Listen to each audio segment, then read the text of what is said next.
आपने ये दावा ठोका है कि जो महाराष्ट्र में हुआ इसके बाद अब वो बिहार में भी होने वाला है। बताइए कि क्या आप देख रहे हैं, क्या सुगबुगाहट है आपको कि आपको लग रहा है कि जैसे अजीत पवार ने महाराष्ट्र में एनसीपी तोड़ी वैसा ही कुछ अब बिहार में होने वाला है? नहीं, देखिए, जब से नीतीश कुमार ने लालू से हाथ मिलाया है और खास करके जब उन्होंने ऐलान कर दिया कि तेजस्वी यादव उनके उत्तराधिकारी होंगे, तो न तो उनका कोई सांसद खुश है, न उनका कोई विधायक खुश है। उनके सभी 16 सांसद नरेंद्र मोदी के नाम पर चुनाव जीत कर आए हैं लोकसभा का, और उनमें से अधिकांश को इस बात का एहसास है कि अगला चुनाव जीतना उनके लिए बहुत कठिन होगा। और दूसरी बात यह कि पिछले बार जनता दल यू बिहार के अंदर 17 सीटों पर चुनाव लड़ी थी और 16 सीटें जीती थी। इस बार उनको 10 से ज्यादा सीटें मिलने की संभावना नहीं है, क्योंकि 6 दलों का गठबंधन है। तो इसलिए जो सांसद हैं वो इनसिक्योर महसूस कर रहे हैं, वो अपने आप को डरे हुए महसूस करेंगे, टिकट मिलेगा नहीं मिलेगा, मिलेगा तो जीतेंगे कि नहीं जीतेंगे। और दूसरा कि जब से उन्होंने तेजस्वी यादव को अपना उत्तराधिकारी घोषित कर दिया और चर्चा इस बात की जोरों से है कि जदयू का विलय राजद में हो जाएगा और नीतीश कुमार अब 2025 का चुनाव नहीं लड़ेंगे मुख्यमंत्री के नाते, तो जो जदयू के विधायक हैं वो भी अपने आप को असुरक्षित महसूस कर रहे हैं। अधिकांश के विधानसभा सीटों का समीकरण इस प्रकार है कि राजद के टिकट राजद के साथ मिलकर चुनाव नहीं लड़ सकते। तो इसलिए जो एक स्थिति बन गई है जनता दल यू के भीतर, और उसी का परिणाम है कि नीतीश कुमार पिछले 2-3 दिनों से एक एक विधायक को बुलाकर आधा घंटा बात कर रहे हैं।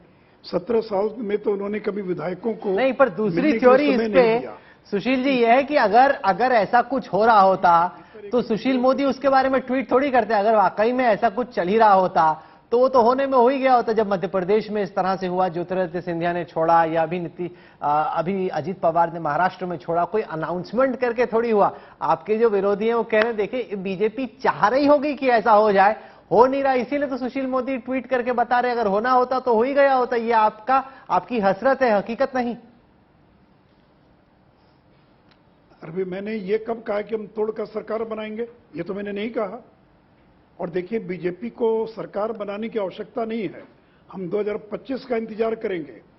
हम बोरो प्लेयर्स को लेकर बिहार में कोई सरकार नहीं बनाएंगे, हम बहुत इत्मीनान के साथ। और देखिए, फासला बहुत बड़ा है ना। बीजेपी की आज विधायकों की संख्या 79 है और बहुमत के लिए चाहिए 220-22। तो अगर टूट कर आ जाए तो भी कोई सरकार नहीं बन सकती है, और ऐसी सरकार हम बिहार में चलाना और बनाना भी नहीं चाहते। तो इसलिए उनकी टूट, उनका विद्रोह एक अलग स्थिति है।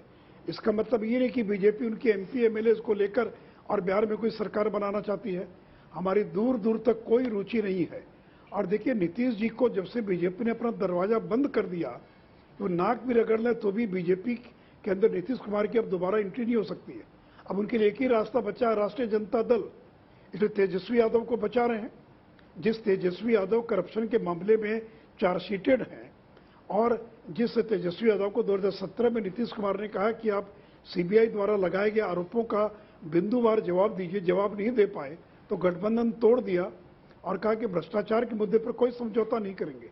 आज उसी नीतीश कुमार ने भ्रष्टाचार के मुद्दे पर लालू से हाथ मिला लिया और समझौता कर रहे हैं।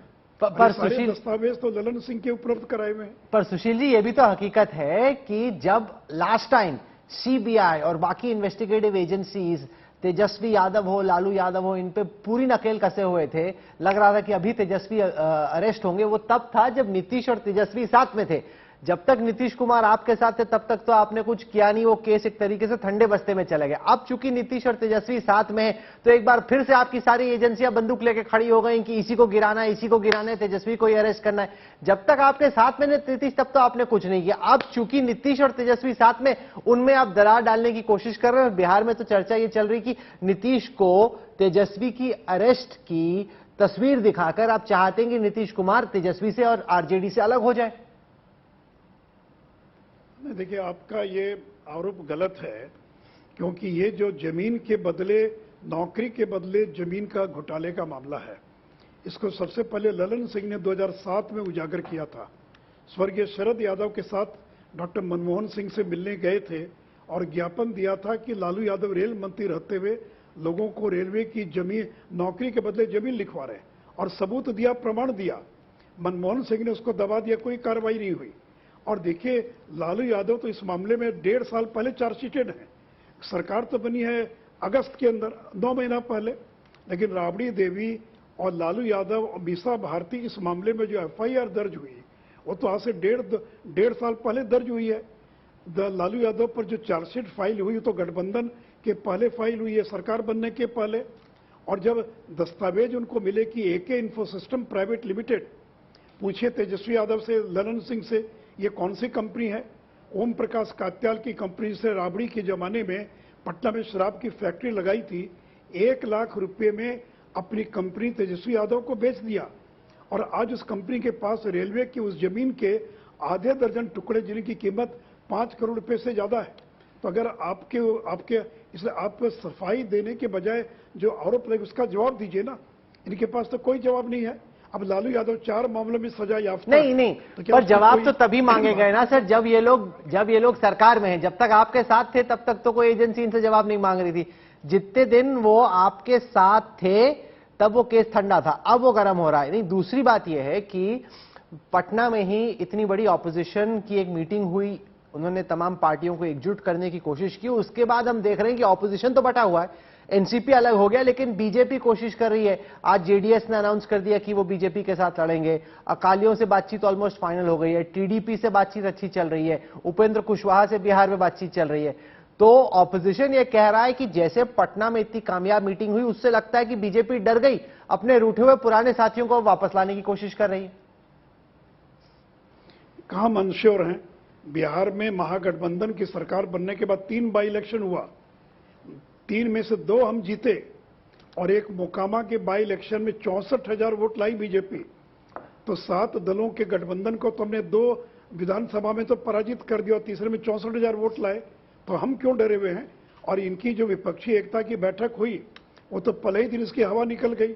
अरविंद केजरीवाल छोड़कर चले गए। अभी अखिलेश यादव केसीआर से जाकर मुलाकात कर रहे हैं। 8 दलों के नेताओं को तो उसमें आमंत्रित नहीं किया गया। ममता बनर्जी और कांग्रेस का क्या हाल है, क्या घमासान मची है बंगाल के अंदर, केरल में क्या हाल है। कांग्रेस के जो प्रदेश अध्यक्ष हैं उनको सीपीएम की सरकार ने गिरफ्तार कर लिया। तो यही तो विपक्षी एकता है। तो करे ना एकता। वो क्या मायावती और अखिलेश यादव को एक जगह बैठा कर और मिलकर चुनाव लड़ा सकते हैं क्या?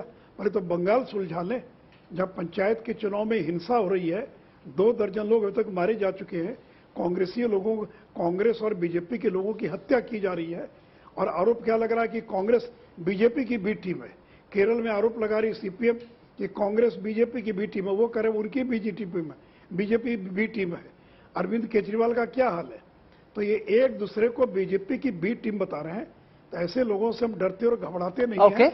और हम लोगों ने यूपी देख लिया, जहां मायावती और अखिलेश यादव मिलकर चुनाव लड़े 2019 में, और अब सब लोगों ने कहा कि बीजेपी का सफाया हो गया। हम 62 सीट हम जीते थे। मैं आपको याद करा दूं, कर्नाटक में क्या हुआ था, एचडी कुमारस्वामी कांग्रेस मिलकर चुनाव लड़े, क्या परिणाम हुआ। तो देखिए, देश की जनता, केवल लोग अगर मिल जाएं 2 दल, तो वोटर नहीं मिलता, भले नेता हाथ मिला लें, नेता मिल जाए, उससे कोई फर्क नहीं पड़ने वाला है। और हम इन विपक्षी दलों की मीटिंग का दूर दूर तक न हम घबराते हैं, न हम कभी घबराएंगे उससे जो है।